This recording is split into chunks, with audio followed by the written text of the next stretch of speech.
Entonces, están viendo mi pantalla, ¿cierto? Sí, de acuerdo. Sí. Bueno, entonces, ¿allá ya les avisó que está grabando? Sí, pues aquí aparece ya, sí, grabando.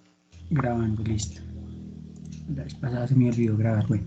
Entonces, esta es la sesión número 8, entonces donde vamos a empezar a hablar de un tema de la guía número 6, que es la luz.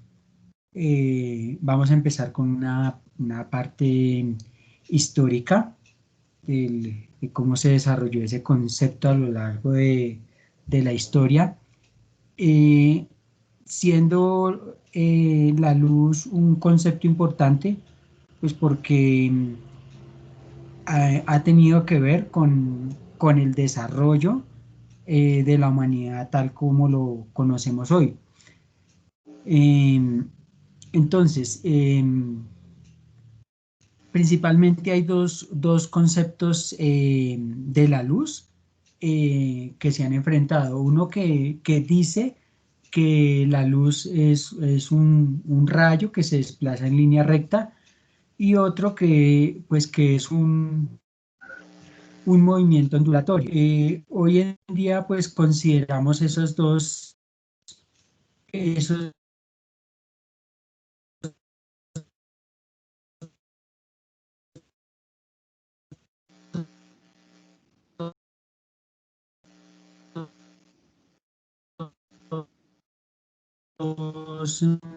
digamos que Profe, se le,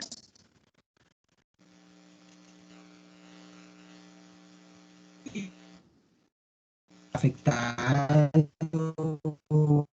eh,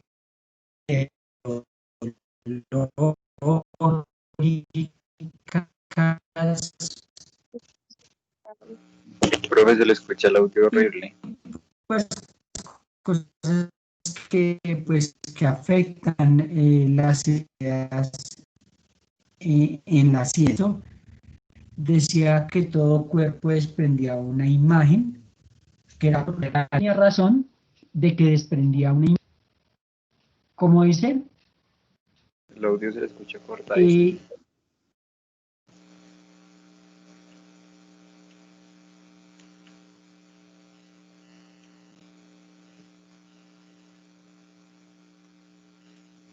introdujo la idea de que la luz era un rayo emitido por el ojo y este se propaga en línea recta hasta alcanzar, porque digamos que tendríamos que tener una para emitir rayos de luz. Entonces, no era una idea muy viable. Los seguidores de Demócrito favorecían la teoría que enunciaba que los cuerpos visibles emitían flujos de partículas llamados luz. Algo tenía que de razón, pero digamos que al 50%. Y la corriente aristotélica explicaba que la luz era un pulso emitido por los cuerpos visibles. Al 50% algo tenían de razón. Ya el médico árabe Al-Yassin fue el encargado de determinar que la luz procedía del sol, siendo los ojos receptores y no emisores, y que en ausencia de la luz, los objetos no tenían luz propia, no pueden reflejar nada y por lo tanto no se pueden ver. Entonces, acá ya se empieza a aclarar como esa idea del concepto de luz, eh, al determinar, alguien tiene prendido el micrófono, por favor. Entonces, al conceptuar de que la luz proviene del sol y que los ojos son receptores y no emisores. Por lo tanto, lo que los ojos perciben son las ondas reflejadas. Los ojos perciben esas ondas reflejadas sobre los objetos Entonces lo que nosotros percibimos es una luz que viene del sol, esos rayos pegan sobre los objetos, se reflejan y los ojos perciben esa reflexión de esos rayos. Y como dice este médico, pues nosotros podemos ver esos objetos y es claro que cuando nos encerramos en un cuarto oscuro, pues no podemos ver nada. Y lo demás que podemos ver es por una luz artificial, digamos, en las horas en que no hay luz del sol. En el siglo XVII, Isaac Newton consideró que la luz estaba compuesta por pequeñas partículas denominadas corpúsculos. Los corpúsculos se mueven en línea recta y a gran velocidad. Bajo este postulado, Newton construyó la teoría corpuscular, con la cual logró explicar fenómenos de reflexión y refracción de la luz, aunque para este último supuso que la velocidad de la luz aumenta al pasar de un medio menos denso a uno más denso. Entonces, acá se empieza a hablar de la luz como partículas. Entonces, acá el gran error pues, de esta teoría era que decía que aumentaba la luz al pasar de un medio menos denso a uno más denso, pues lo cual no es posible porque si el medio es más denso, es más difícil de atravesar y por tanto ese rayo de luz, pues tienes que bajar su velocidad al ser digamos, su trayecto más difícil al encontrar un medio que es más duro. Sin embargo, esta teoría funcionó, digamos que funcionó no, sino que fue la más aceptada debido al prestigio que tenía Isaac Newton como científico y que pues él estaba vinculado en varias sociedades científicas y digamos que era el más famoso. Entonces, su teoría fue digamos que la que dominó en el siglo XVII sin ser la más exacta que se produjera en ese siglo. Como en aquella época no era posible medir la velocidad de la luz, solo hasta 1850, Jean-Bernard Foucault demostró vía experimental la falsedad de la teoría corpuscular. Entonces ya empezó a caer como esa teoría, pero ya en el siglo siguiente. Y también en ese siglo XVII, en 1678, surgió la teoría ondulatoria de propagación de la luz, divulgada por Christian Huygens y Robert Hood. En ella se consideraba la existencia de un material denominado éter, que cubría todo el universo y por el cual se propagaba la luz. De esta manera, Huygens explicó con bastante sencillez las leyes de la reflexión y refracción de la luz, así como la doble refracción que exhiben algunos minerales y la lentitud con la que se propagaba la luz en medios más densos, al contrario de lo expuesto por Newton. Esta teoría es la que posteriormente es aceptada, pero ya en el siglo XVIII. O sea, surgió en el mismo siglo que la teoría de Newton, pero no le pusieron como mucha atención sino hasta el siglo siguiente. O sea, ya cuando los que la habían digamos, proclamado, ya pues no vivía.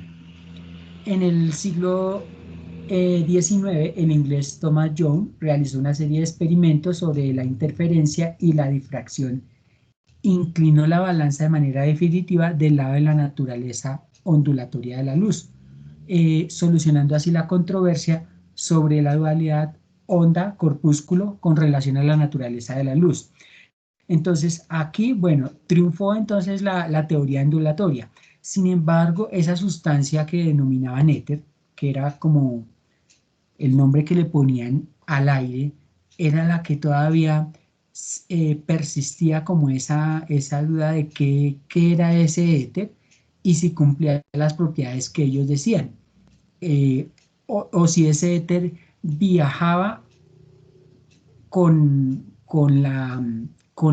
el movimiento de la Tierra, es decir, si era geoestacionario, si se movía al mismo ritmo de la Tierra, o por el contrario se quedaba quieto y la Tierra se movía de forma independiente.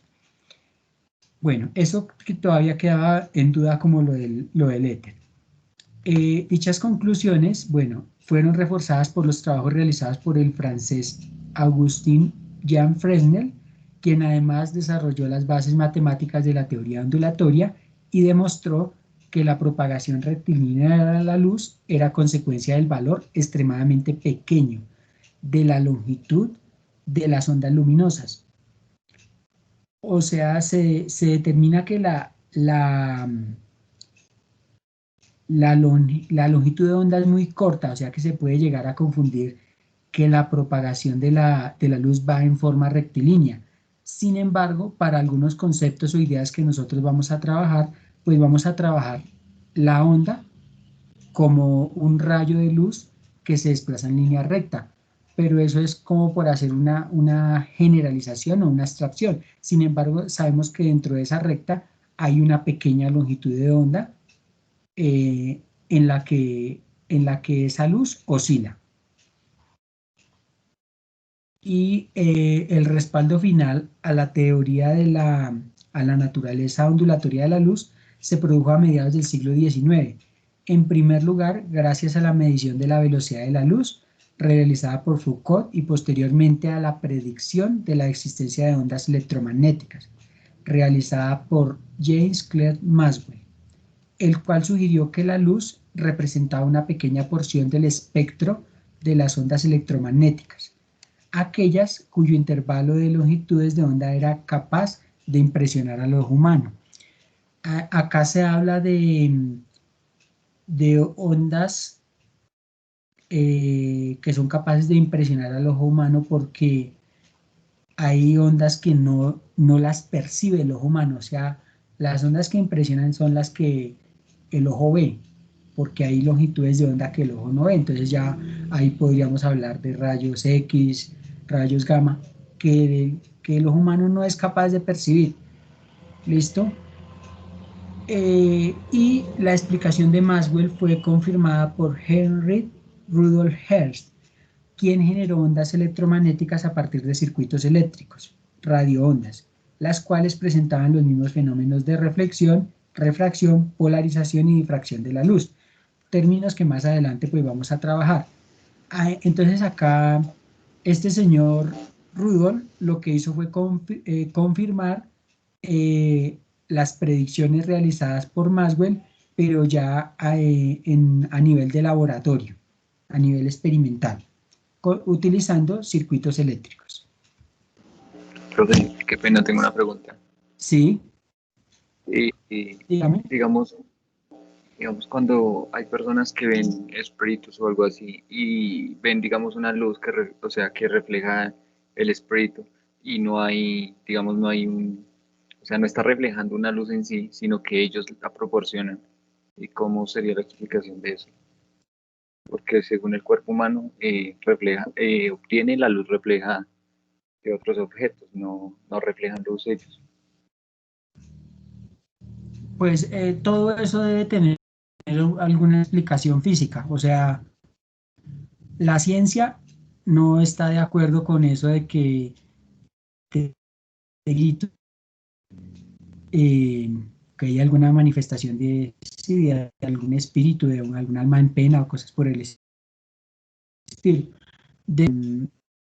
Digamos, por los elementos, por la luz de la luna que llega y se refleja con algún elemento de la casa. Entonces, todo eso tiene una explicación. Eh, la cuestión es que alguien se ponga a investigar. Entonces, y pues la ciencia pues sí se aleja de eso y busca es dar una explicación eh, vía, eh, vía sucesos, o sea, que sean reales. ¿Listo?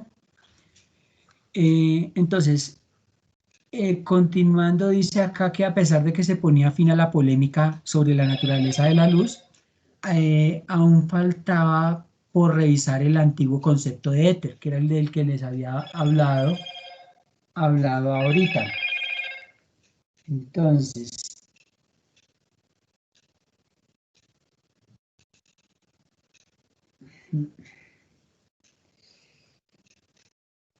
Disculpen un momentico. ¿Cuál es su correo? Escríbamelo, hágame el favor, a ver si está inscrita.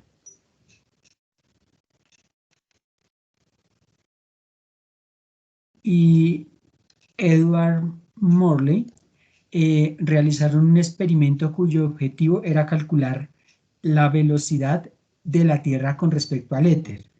Debido a que el experimento realizado no mostraba que la Tierra tuviera una determinada velocidad con respecto al éter, se supuso que la Tierra en su movimiento arrastraba la capa de éter que la rodeaba. Sin embargo, este experimento no presentó, sino que puso en evidencia que su existencia era altamente improbable. O sea, si bien ganó lo de la ondulación, lo del concepto de éter pues prácticamente fue descartado desde el experimento que realizaron en el siglo XIX Michelson y Morley. Y finalmente Albert Einstein proponía la teoría de los cuantos de luz, actualmente denominado fotones, en la que explicaba que los sistemas físicos no podían tener tanto propiedades ondulatorias como corpusculares. O sea, Albert Einstein él trató de, de incluir esas dos teorías porque él se fue a analizar, el átomo eh, y sus componentes como a nivel nuclear. Entonces, él ya nos habla de cuantos y de su teoría cuántica, que pues que era muy, muy difícil de comprobar en el siglo XIX, porque pues todavía se sigue estudiando y se requería una tecnología que de pronto no la había en la época de Einstein. Sin embargo, la teoría de Albert Einstein sirvió ¿para qué?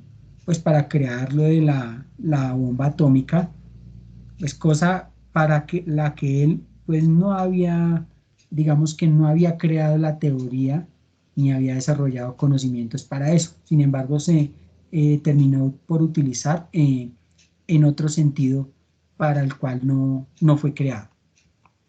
Y pues finalmente llegamos al concepto de luz con el que vamos a trabajar en este curso, que es que la luz se comporta como una onda electromagnética en todo lo referente a su propagación. Sin embargo, se comporta como un haz de partículas, fotones, o sea, aplicando la cuestión de la teoría cuántica de Newton, en la que nosotros simplemente aproximamos esos fotones a unas partículas que se desplazan en línea recta. Pero esa línea recta, pues hay una propagación ondulatoria en que se asemeja a la línea recta debido a que hay una pequeña longitud de onda en la que pues casi no es visible al ojo humano. Bueno, entonces permítame un momentico. A ver si puedo agregar a alguien acá.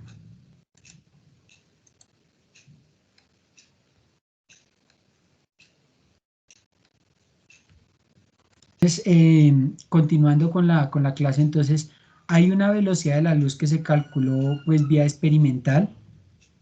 Entonces, ese valor lo tenemos pues aproximado, pero prácticamente se ha llegado entre todos los experimentos a considerar eh, que la velocidad llega a un momento en la que es constante, o sea que no aumenta más ni disminuye más. Entonces ese valor aproximadamente es 299.792.458 metros sobre segundos. Entonces esto se aproxima a 3 por 10 a la 8 metros sobre segundos. O otro valor que es comúnmente utilizado para la velocidad de la luz, C es velocidad de la luz. ¿Listo? A partir de la ecuación que nos dejó Einstein, pues por lo general se utiliza en vez de VC, pero pues las dos cosas son correctas. Entonces, también se utiliza un valor de 300.000 kilómetros por segundo. Las dos cosas son lo mismo, o sea, ese 3 por 10 a la 8 metros sobre segundos y 300.000 kilómetros por segundo son lo mismo, porque si usted se pone a contar acá ceros, ceros de 300.000 son 5, 5 y kilo es 10 a la 3, o sea que 10 a la 3 y 5 ceros pues me da el 10 a la 8, que aquí tengo en este valor. Entonces podemos utilizar cualquiera de los dos valores. Entonces, acá viene el concepto de interferencia de la luz. Entonces, todas las ondas pueden interferir y la luz no es la excepción. Para que se dé este fenómeno de la interferencia es necesario que hayan dos fuentes de luz coherentes y puntuales. Bueno, pueden ser dos o más fuentes de luz. Que el tamaño de las rendijas, bueno, si es que pasan por ciertas rendijas la luz, sean del orden de la longitud de onda, de tal manera pues que esas rendijas permitan pasar la onda, porque si son muy reducidas, menores a la longitud de onda, pues no le permiten, digamos que cruzar.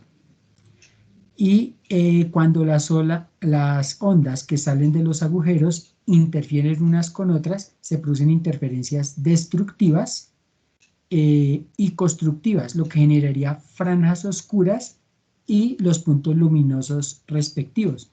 Entonces, ¿qué quiere decir destructivas? Digamos que como es una onda, la luz es ondulatoria, quiere decir que puede ser que se cruce un, ¿cómo es que se llama eso? Un valle con una cresta en la onda. Entonces, si se cruza cresta y valle en la onda, se anulan. De esa forma son destructivas. Y constructivas quiere decir que están en fase, o sea, se encuentra valle con valle o cresta con cresta. Entonces, ahí como que se apoyan una con la otra y se genera es como mayor intensidad de la luz que se genera. Entonces, por ejemplo, aquí en esta figura, aquí se tienen dos rendijas. Acá no se alcanzan a ver, aquí una rendija acá y otra acá, por donde pasa la luz. Entonces, allá en el fondo, en la pantalla que recibe la interferencia de la luz, se crean franjas que están como claritas y otras que están oscuras. Entonces, en la franja donde están claro, es una interferencia constructiva, porque alcanza a pasar la luz y se queda viendo esa franja, y aquí es donde hay una interferencia destructiva, porque queda este pedazo en oscuro. Entonces, aquí también se explica que hay un foco aquí, emite luz a través de esa rendija y luego pasa esa luz a través de dos nuevas rendijas. Entonces se crean dos focos. Acá estamos utilizando un poco el criterio el criterio de Huygens que habíamos visto como al principio del año. Y entonces se crean dos ondas, dos nuevos focos con dos nuevas ondas. Y esas ondas interfieren. Entonces donde se cruza un frente de onda con la otra, pues es donde se crea interferencia. ¿Listo? Entonces, acá viene lo de fotometría. ¿Dónde se usa esto de la fotometría? Sobre todo los ingenieros eléctricos, donde miden la iluminación de ciertos lugares de acuerdo a su uso. Entonces, por ejemplo, si es para un laboratorio clínico o un laboratorio farmacéutico, se requiere buena iluminación. La iluminancia debe ser mayor porque el trabajo es de mayor precisión y se trabaja con elementos pequeños. En cambio, pues si es un salón de clase, no se requiere, o sea, se requiere buena iluminación, pero no tanta como para un laboratorio. ¿Listo? Entonces, la fotometría es el estudio de la medición de la luz como el brillo percibido por el ojo humano. Es decir, la verificación de la capacidad que tiene la radiación electromagnética de estimular la visión.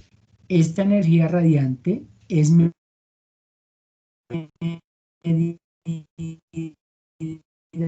para la sensación visual que conocemos como brillantez, ya que el ojo no tiene la misma sensibilidad a todas las longitudes de onda, es decir, tiene la misma sensibilidad a todos los colores. Entonces, por ejemplo, acá esta curva nos da la respuesta o lo que percibe el ojo humano de acuerdo a la longitud de onda que tenga esa onda. Entonces, mire, aquí, dale raya, acá es 550, aquí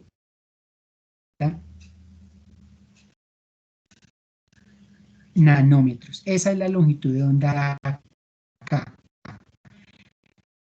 Entonces, ¿qué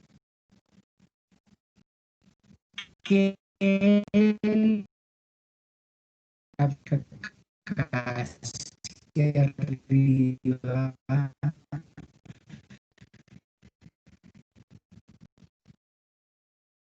mano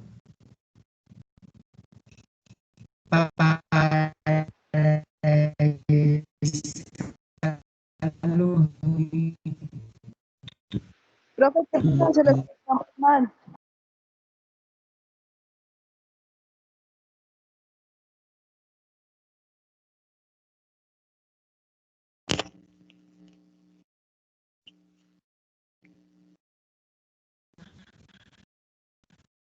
y Profe, se le que escucha el nos audio cortadito.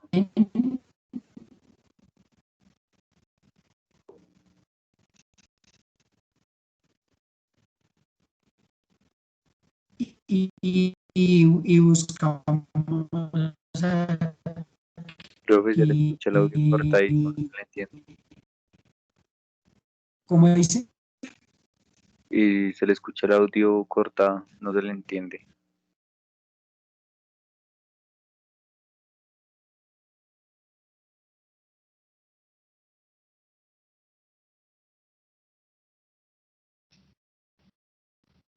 No le estoy escuchando bien.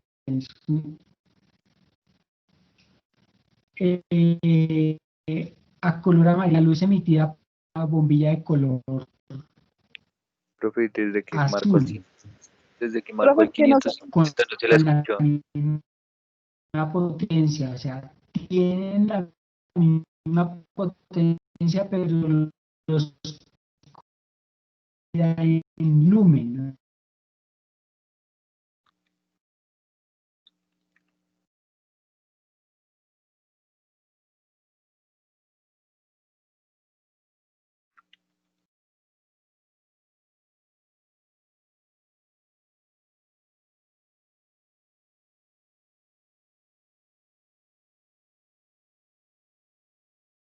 Profe,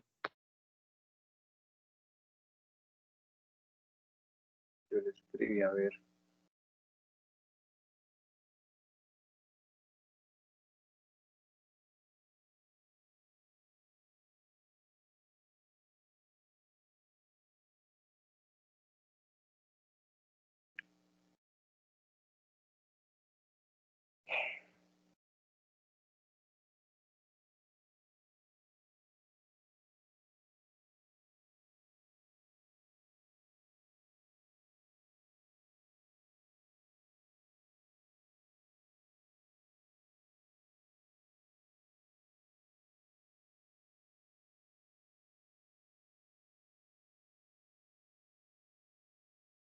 profe,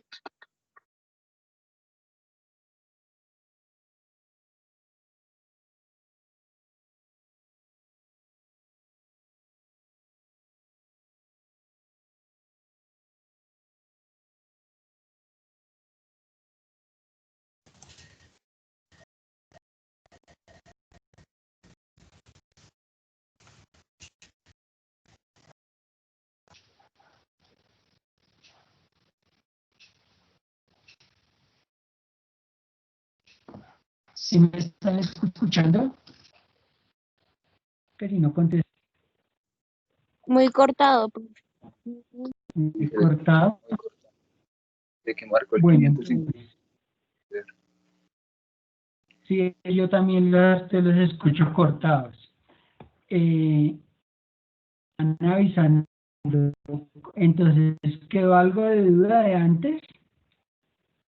Pues es que no se lo entendió muy bien por lo del internet. Bueno, entonces Profe, si no, les Y decía sigue, que iluminancia es flujos luminosos sobre área. Esta área es un... profe, ahorita no se ve nada de lo que está diciendo. Entonces, de tal esfera, que es 4pi por r cuadrado. Entonces, esta r cuadrado es, o profe, no esta se ve r nada. nada más, es la...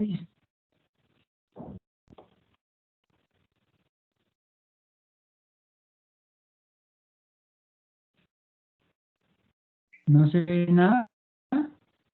Y el audio también se lo No, escucha muy cortado. Pantalla. Bueno, sí. Pues tratemos de mirar a ver, porque si no funciona nos toca dejar hasta ahí, porque pues, ahí tengo internet, ahí estoy compartiendo pantalla, no sé qué pasará. Bueno, entonces, esa era la distancia del foco a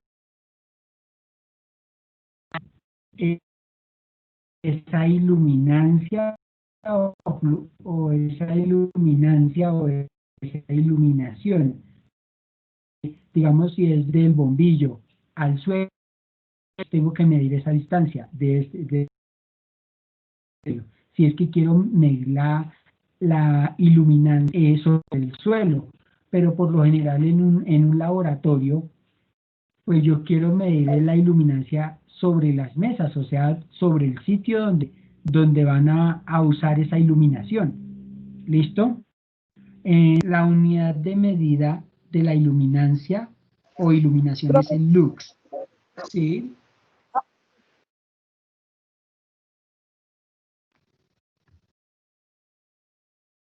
Yo también los escucho entrecortados a ustedes. Va a tocar que me escriban.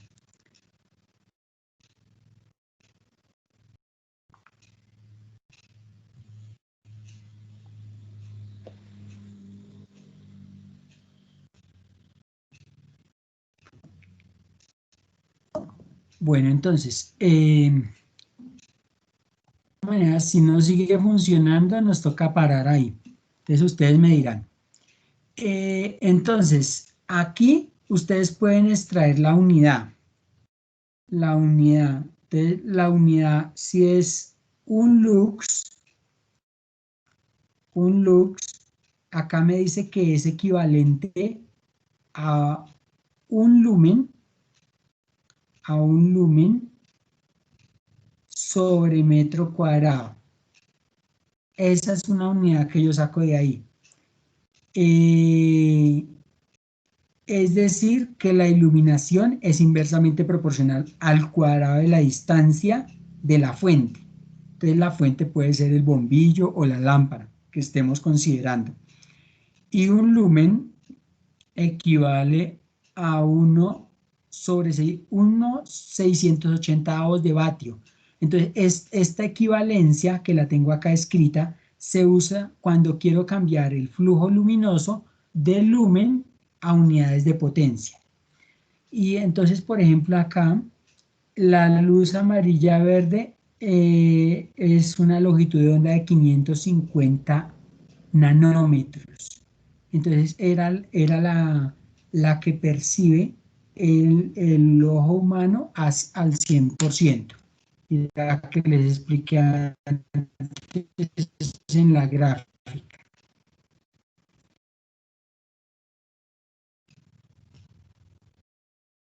Entonces en el ejemplo dice que se percibe una iluminación de 2 lux sobre una mesa.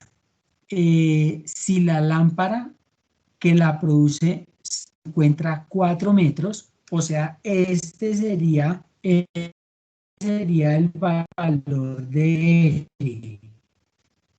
por superficie de la mesa hay 4 metros, porque dice que es por encima de la mesa. Y una luz de 470 nanómetros. ¿Cuál es la potencia de la luz que emite? Entonces nos tendríamos que ir a la gráfica para ver cuál es la respuesta del ojo a 470 nanómetros. Entonces devolvámonos acá. Entonces 470 nanómetros. Si acá sería 500. Entonces 400 por acá por la mitad sería 450, entonces 470 sería aproximadamente por acá serían 470 nanómetros. Y entonces si yo subo en la gráfica, llego acá, y la respuesta del ojo a esa longitud es del 20%, o sea, el ojo ve el 20% de esa longitud de onda. Entonces, nos vamos acá y entonces vamos a responder esa pregunta. Ya vemos que la respuesta del ojo es del 20%. Entonces, para una longitud de onda igual a 470 nanómetros, el ojo percibe solo el 20% de la luz. Por tanto, la iluminación producida por la lámpara que percibe el ojo, E sub P es. Entonces, escogemos la iluminancia o iluminaciones. Esa E sub P, que es la iluminancia que produce la lámpara, dividido en el porcentaje de lo que percibe el ojo humano, que es 0,2. Y entonces 2 lux dividido 0,2 me da 10 lux. 10 lux. Esa es la iluminancia entonces que tiene, digamos, esa lámpara de acuerdo a la longitud de onda que genera. Aquí vamos a utilizar esta ecuación que dice que esa iluminancia o iluminación es flujo luminoso sobre 4pi r cuadrado. De aquí nosotros necesitamos despejar flujo luminoso. Entonces vamos a pasar este 4pi r cuadrado de dividir a multiplicar acá al otro lado. Y entonces nos queda que flujo luminoso es esa iluminación por 4pi r cuadrado. Entonces esta ya la calculé, son 10 lux. Y este R es 4 metros, entonces necesitamos reemplazar esos valores. Entonces, E es 10 lux, 4pi, R es 4, y entonces pues ya resolviendo ya en la calculadora nosotros haríamos 10 por 4 chip EPS por 4 al cuadrado. Y entonces eso me da 2010,62 aproximando lumen. Este lumen me dio porque multipliqué estas dos unidades, lux por metro cuadrado. Entonces, ¿eso de dónde salió? Entonces, si ustedes se acuerdan de lo anterior, donde vimos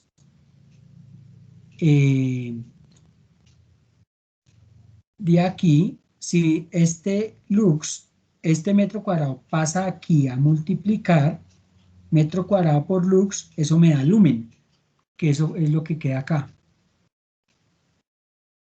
Metro cuadrado por lux me da lumen. Listo.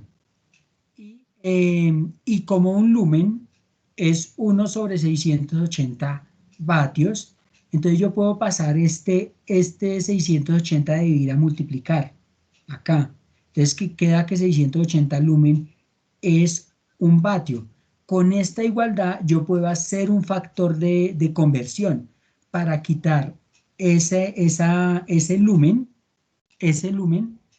y dejar esto en unidades de potencia, que serían vatios. Entonces, ahora se pasa el flujo luminoso a unidades de potencia. Entonces cogí lo que me dio en flujo luminoso y lo voy a pasar a unidades ya de potencia. Y entonces para eso utilizo esta igualdad.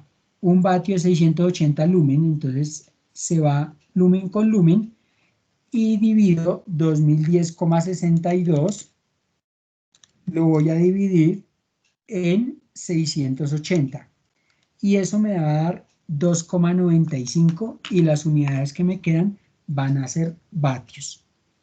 Listo. Entonces la luz que emite tiene una potencia de 2,95 vatios, que esas son las unidades de potencia que por lo general vienen en las bombillas. Si ustedes compran un bombillo en la tienda, pues viene sobre todo es en unidades de potencia. Y son vatios, no como algunos van y piden que me dé un bombillo de 60 bujías, cuando la unidad de bujías no existe y se refiere a otra cosa. Bueno, entonces el ejemplo 1 que les voy a trabajar dice, la longitud de onda de una radiación electromagnética, bueno, calcule la longitud de onda, o sea, esa es la pregunta. Esa es la pregunta. Lambda es longitud de onda. Dice cuya frecuencia es de 120 megahertz. Entonces, si ustedes se acuerdan, mega es 10 a la 6, porque mega es como quien dice lo de 1 millón, y 1 millón tiene 6 ceros. Entonces, mega es lo mismo que 120, y en vez de mega, 10 a la 6, por 10 a la 6, hertz. La vez pasada en algunos ejercicios todos se equivocaron en eso y por ejemplo había una K que significa kilo, y kilo es 10 a la 3, y todos cometieron el mismo error o me enviaron el mismo trabajo, creyendo que uno no se da cuenta y por eso es que uno pues les baja, porque todos cometen el mismo error. Eso quiere decir que un trabajo es copia del otro. Entonces dice, las ondas electromagnéticas presentan una variación periódica que se propaga en el vacío a una velocidad de 300.000 kilómetros por segundo. O sea, esto es la velocidad de la luz. ¿Listo? O sea que esa velocidad de la luz, esos 300.000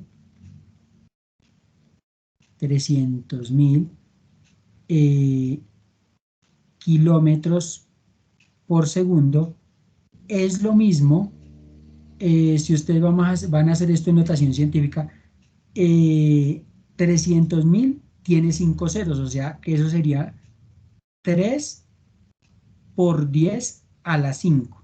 Nada más el 300.000 es 3 por 10 a la 5, porque 300.000 tiene 5 ceros, por eso queda con ese exponente 5. Y kilo es 10 a la 3. Nada más este kilo es 10 a la 3. Y acá me quedaría entonces metros sobre segundos. Entonces, si vamos a sumar exponentes, los exponentes de 10 sería 3 por 10 a la 8. Y esto sería metros sobre segundo. Entonces yo tengo una ecuación que dice que velocidad es igual a longitud de onda por frecuencia. Entonces esa ecuación ya ustedes ya la habían trabajado en guías, en guías anteriores. Entonces como lo que nos preguntan es la longitud de onda, o sea, lambda. Lambda es velocidad sobre frecuencia.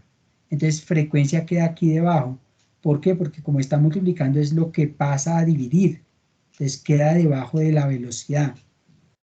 Y la velocidad entonces la voy a reemplazar.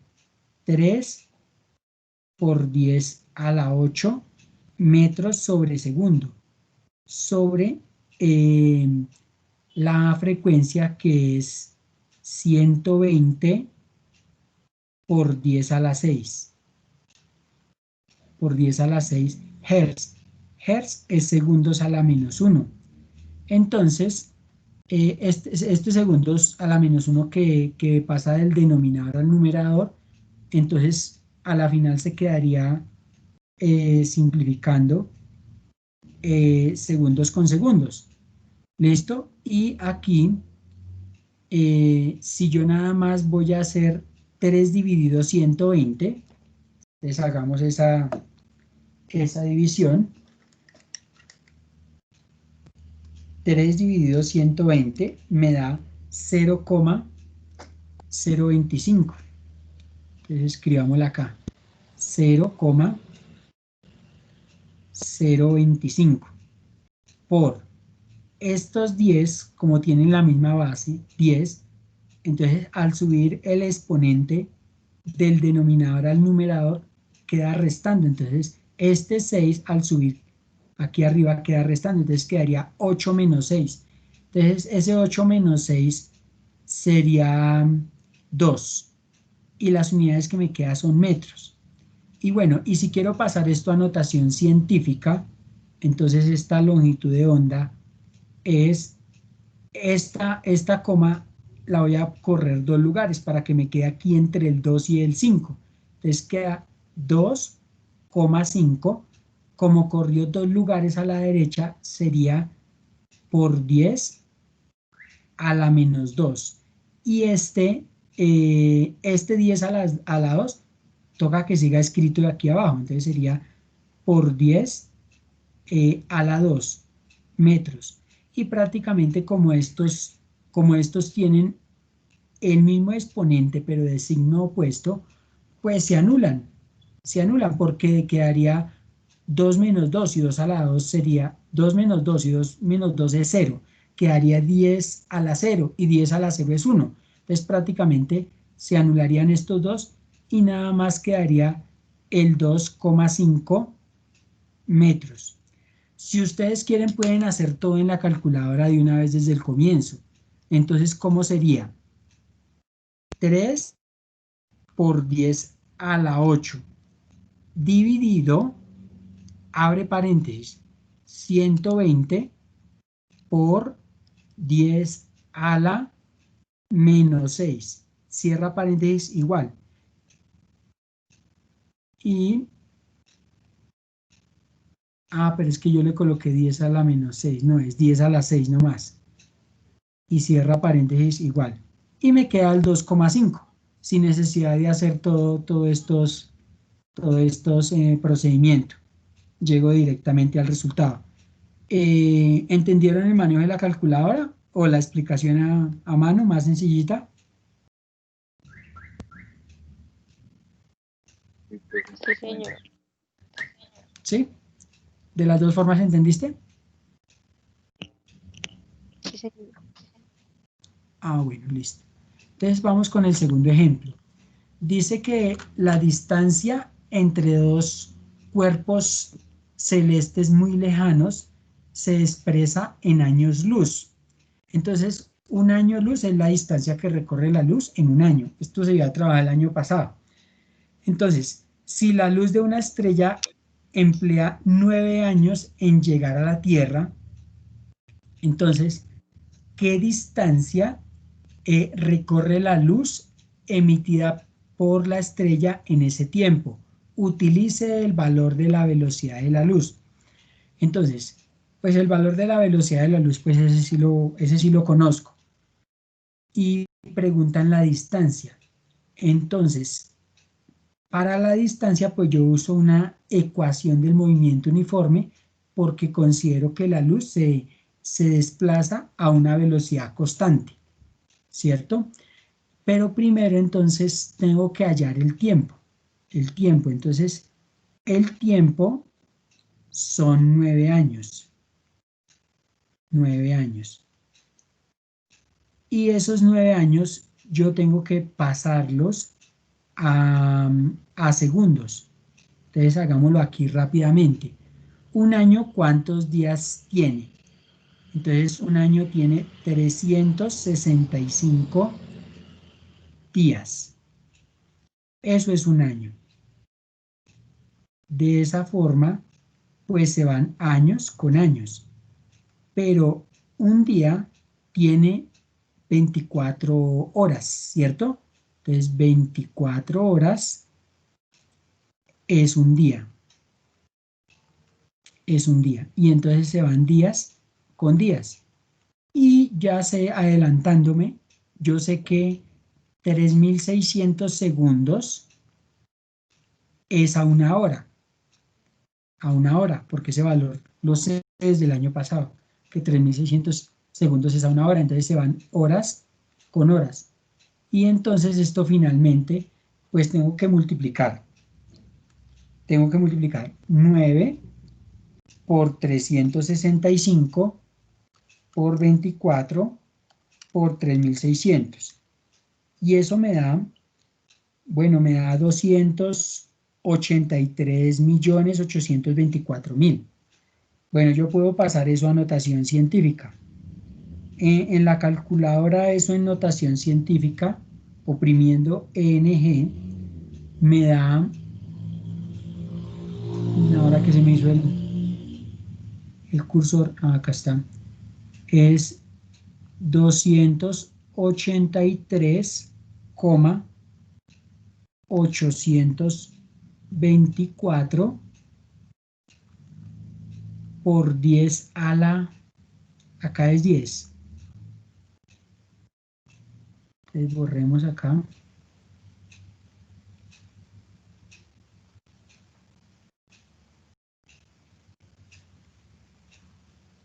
Entonces, por 10 a la 6. Y acá me quedarían segundos, porque esa fue la única unidad que se salvó de simplificar, que se fue este con este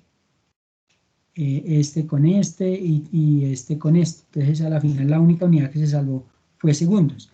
Entonces ahora sí voy a usar una ecuación del movimiento uniforme que dice que la distancia es igual a la velocidad por el tiempo, pero esta velocidad es la velocidad de la luz. Esto es la velocidad, bueno, velo de la luz. Entonces, esa velocidad de la luz, nosotros ya conocemos un valor, que es 3 por 10 a la 8 metros sobre segundos. Esa sería la velocidad. Y el tiempo, pues lo que acabamos de calcular, 824 por 10 a la 6 segundos. Entonces, acá se iría una unidad, que es ¿cuál? Entonces, segundos con segundos. Y entonces, multiplicando pues ese valor del tiempo, por la velocidad, que sería 3 por 10 a la 8, eso me da en total un valor de 8,51 por 10 a la 16. Por 10 a la 16 metros. O sea, esa es la distancia que hay entre esa estrella o ese cuerpo celeste y la Tierra. ¿Listo? Entonces ustedes acá redactarían la distancia que recorre la luz durante 9 años es de 8,51 por 10 a la 16 metros. Y la parte B, donde nos pregunta, ¿podríamos afirmar que la estrella sigue existiendo si la observamos desde la Tierra? La respuesta es que no podemos afirmar si la estrella sigue existiendo, porque desde que salió la luz de allá, para llegar acá tardaron 9 años. Entonces no se sabe si esa estrella se apagó durante esos 9 años, o le cayó un meteorito, se destruyó, o se estrelló contra otra estrella y ahora es otra más grande. Entonces nosotros no podemos afirmar porque nosotros recibimos esa información, o sea, la luz la recibimos 9 años más tarde después de que fue emitida. Entonces no podemos afirmar si la estrella sigue existiendo o no, porque la información, que en este caso es la luz, nos llega 9 años después de ser emitida. Listo. Luego me voy hasta el ejercicio número 5 porque el resto de los ejercicios son parecidos y dicen que una estrella se encuentra a 400 años luz de la Tierra. Entonces, una pregunta antes de que continúe. ¿cómo dice? Una pregunta antes de que continúe. La velocidad siempre, la velocidad va a ser 3 por 10 a la 8. Sí, vamos a usar dos valores para la velocidad de la luz. Cuando la vayamos a utilizar, la velocidad de la luz es 3 por 10 a la 8 metros sobre segundos. O si no, también podemos utilizar un valor de 300.000 kilómetros por segundo, que son lo mismo, pero lo vamos a utilizar a conveniencia. O utilizamos un valor o utilizamos el otro, dependiendo de lo que necesitemos. Entonces dice que una estrella se encuentra a 400 años luz de la Tierra. Entonces recordemos que un año luz es la distancia que recorre la luz en un año. Entonces dice, ¿cuánto tiempo demora la luz en llegar a la Tierra? Pues 400 años, ¿cierto? Entonces en la parte A, pues el tiempo pues son 400 años. Pero entonces, como nos preguntan la distancia en el punto B en kilómetros, para que nos quede la respuesta en kilómetros, es kilómetros sobre segundos. Entonces necesitamos que el tiempo esté en segundos para poder eliminar segundos con segundos. Entonces vamos a pasar esos 400 años a segundos porque lo necesitamos. A conveniencia lo necesitamos. Es 400. Entonces 400 años. Entonces, un año. Entonces, otra vez, un año, ¿cuántos días son? Entonces, 365 días. Un día, si voy a hacer eso bien. No, acá quedó mal. ¿Qué quedó mal? El año va abajo. Sí, para poderlo simplificar, si no de nada me sirve. Listo. Entonces, aquí, 365 días es a un año. Y de esa forma ahí sí puedo simplificar años con años. Ahora sí,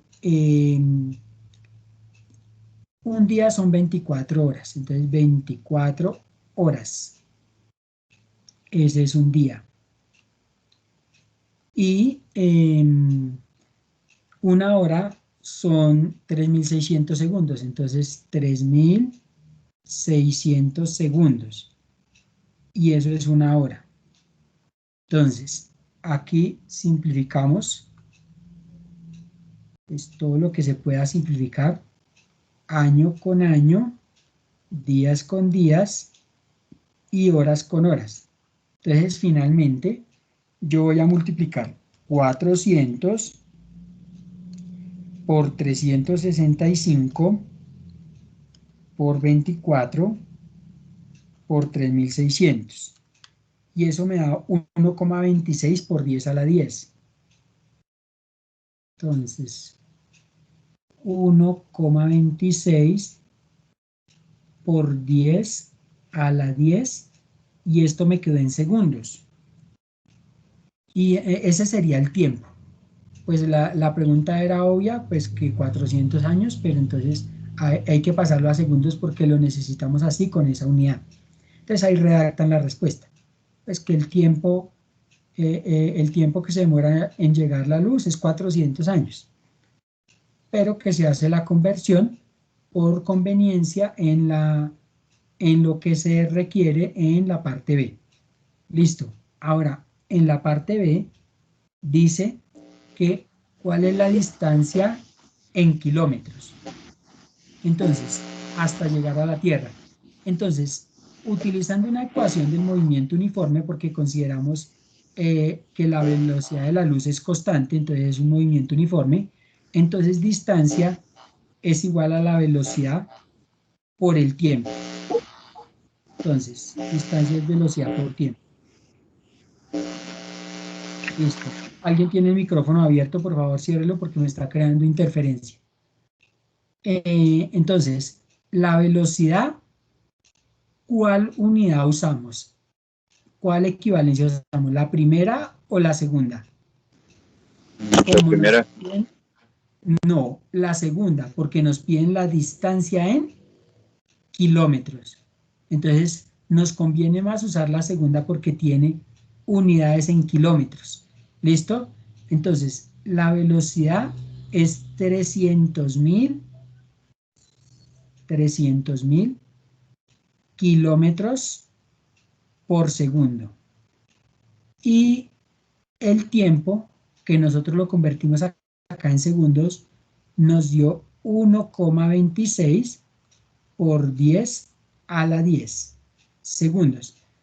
De esta forma, yo puedo simplificar que segundos con segundos. Entonces,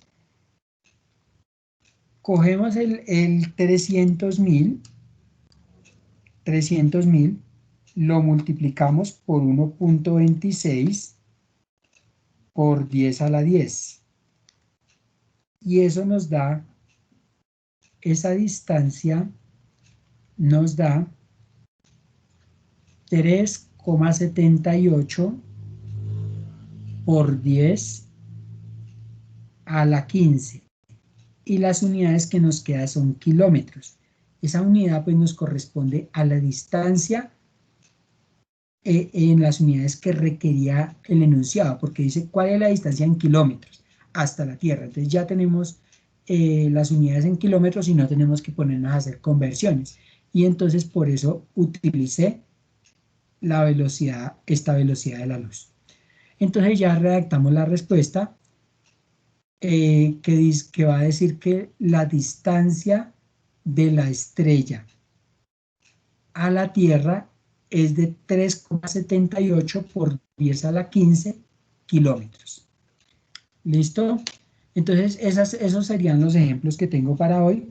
Yo les programo pues otra clase para la semana siguiente, pero para esa clase necesito estos materiales. Necesito que adquieran una regla, un compás y un transportador, porque es que hay que hacer unas gráficas. Y pues las gráficas nos van a determinar el sitio donde quedan unas imágenes frente a un espejo. Y el espejo puede ser plano, pero puede ser también cóncavo. Y entonces para lo cóncavo, pues necesito trazar la curva con el compás. Y en algunos casos necesito medir unos ángulos y para eso necesito el transportador.